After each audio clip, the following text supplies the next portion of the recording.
I've come across this old bench and I really like it. I don't want to have to throw it away.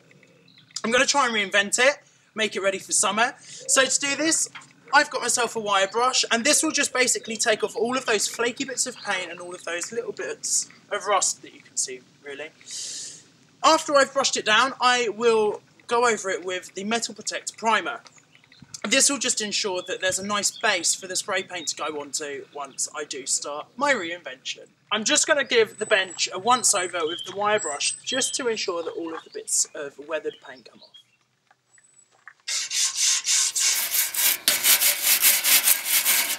I have been over the bench with a wire brush, so now what I'm going to do is just give it a wipe down with the damp cloth just to make sure that all of those powdery bits of paint come off, so it is ready to be primed.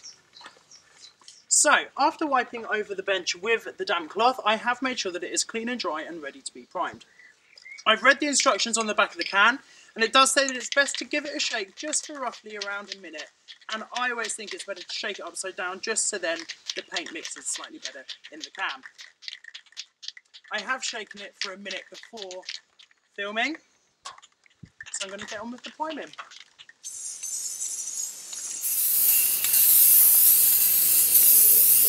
So I've let the primer set for the recommended amount of time that it says on the back of the can.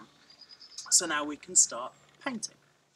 I've got my red Metal Protekt spray paint, and as always I've made sure to shake this for roughly around a minute, just like it says on the back. And also I've read through all of the instructions as well, just to make sure I'm doing everything right.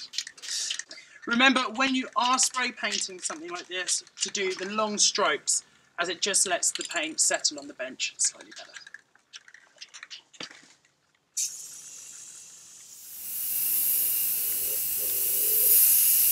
So I've let the paint dry for the recommended amount of time, and I'm really happy with the result. I think it looks really good. It will go in the garden nicely.